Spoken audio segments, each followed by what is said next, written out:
I was paid a healthy bounty for Ringo and Curly Bill, and realized there was real money to be made. That's why I went after Henry Plummer.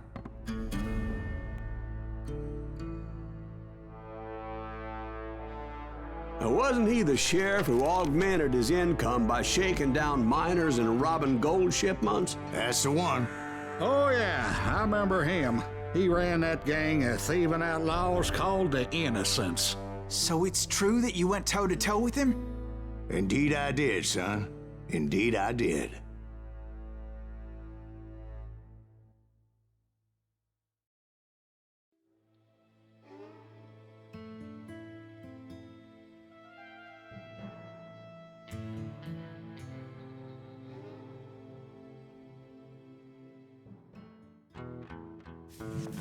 I knew I needed resources if I was going to track down Roscoe Bob Bryant, and hunting Plummer looked like a good way to get rich quick. As the local vigilantes exposed him as the leader of the bandits, and put a generous price on his head. Plummer rallied his gang to plunder one last gold mine before making their escape, and that's where I thought I'd find him. It makes me nervous standing so close to all these goddamn barrels of gunpowder. Why would you be nervous? No one has the cojones to come after us. As long as you My late father pointed out to me more than once. God made men, but Samuel Colt made lethal.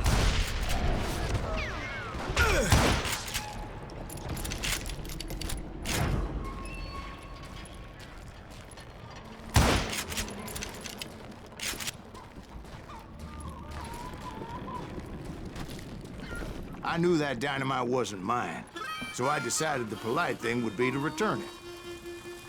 It was the biggest gold rush since Sutter's Mill in '48. Unfortunately, prospectors weren't the only ones drawn to those riches.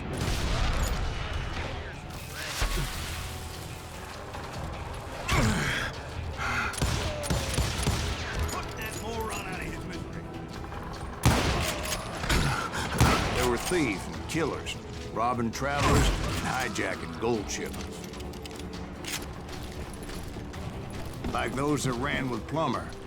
Some were just regular folks I knew from town, drawn by greed and easy pickings. Charlie Crow, the blacksmith. James, who worked in the stable. Sam and Jeremiah Barber, the butcher's son. If Daddy had lived to see Alfred Nobel's explosive invention, my guess is he would have told Samuel Colt to kiss his ass. Plummer had a lot of men on his payroll. A hell of a lot. That son of a bitch pretended to protect the public with one hand while stealing them blind with the other. Of course, the rest were veterans of the Civil War. Stone-cold killers trained on the bloody fields of Shiloh and Antietam. Dangerous, desperate individuals. He set up a defensive perimeter which I had no idea how to breach. I thought I was some kind of hero.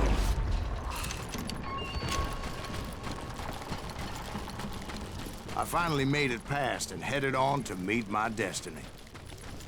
But first, I had something I needed to figure out.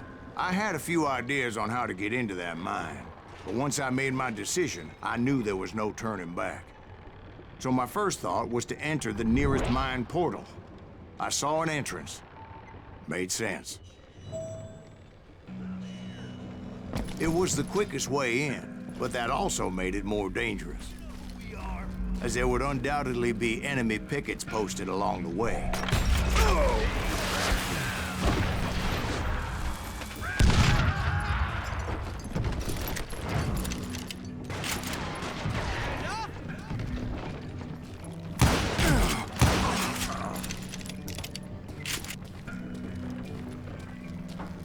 Besides, once you enter a mine like that, it's easy to get all turned around.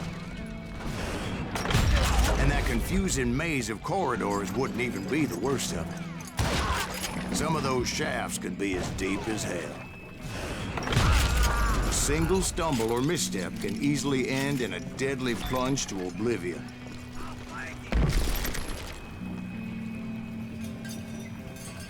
do not deserve to die like this.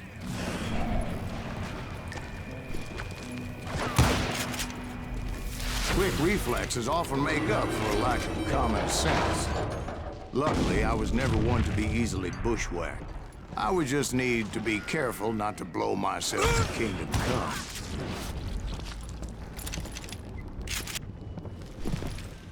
With all that gunpowder and dynamite everywhere, a body has to know what he's shooting at. All it takes is one tiny spark, and boom. Get him! I will drop you down a mine shaft. You can't hide forever. You ain't beefing me.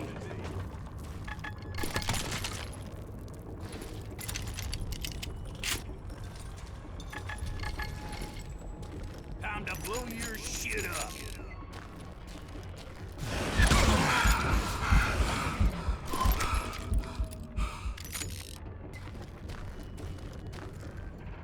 One wrong bullet could have turned that mine into a dad-blasted tube.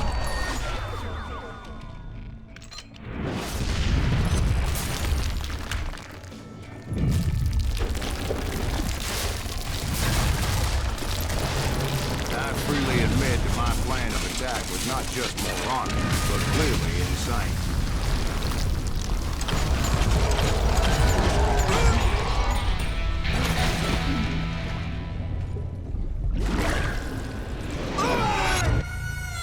It's a good thing that I abandoned that ridiculous plan before I even tried it.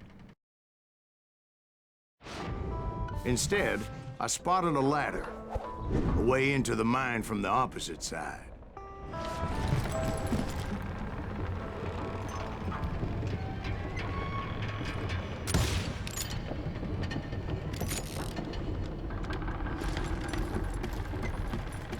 It was a long way around, but that approach seemed more sensible at the time. Of course, being I had a problem with heights, that scaffolding scared the bejesus out of me. Climbing down that ladder required some caution, because even though I had a younger man's reflexes, no man can dodge a damn bullet while climbing down a rickety ladder. I needed to make a leap of faith, which ain't easy when you're suspended between heaven and hell.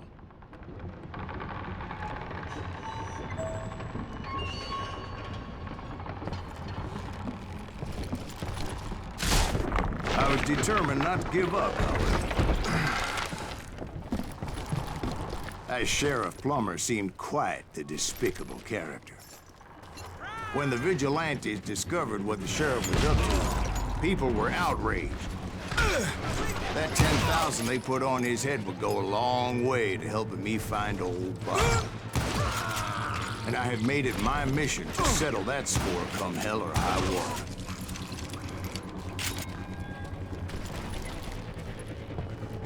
But first, I would have to make a choice. Take the elevator or climb the ladder.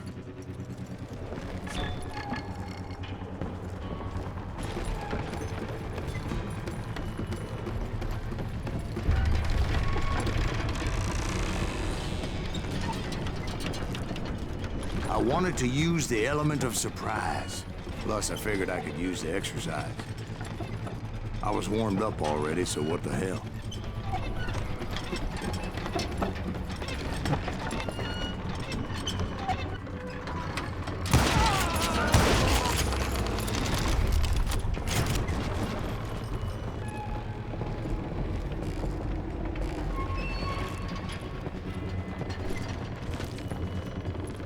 Plummer was a mad dog killer, and the people of Nevada City deserved it. Nevada City? Well, I thought Plummer met his maker in Bannock, Montana. Right, well, he was the sheriff of both places at one time or another, but that's neither here nor there. The point was, taking him down would save a lot of lives, including my own.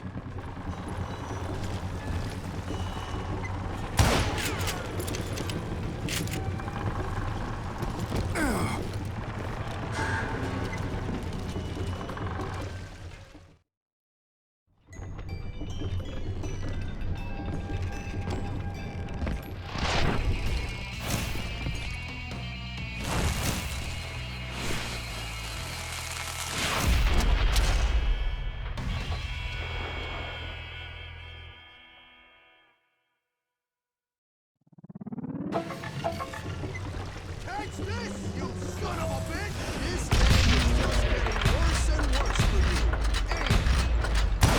Henry Plummer was clearly unhinged, and I could see right away that this was gonna take some doing.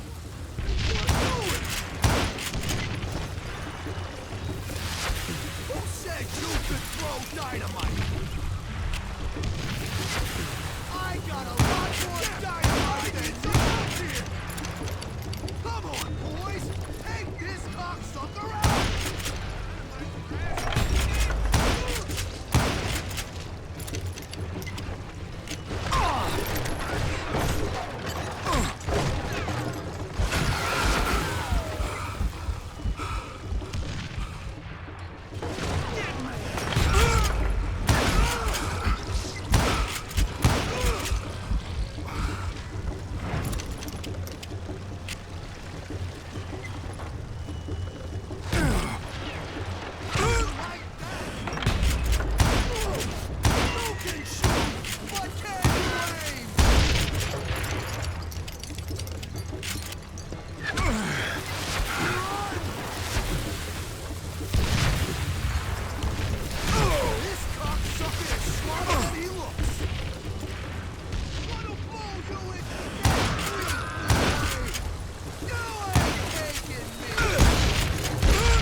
So that's how Henry Plummer died.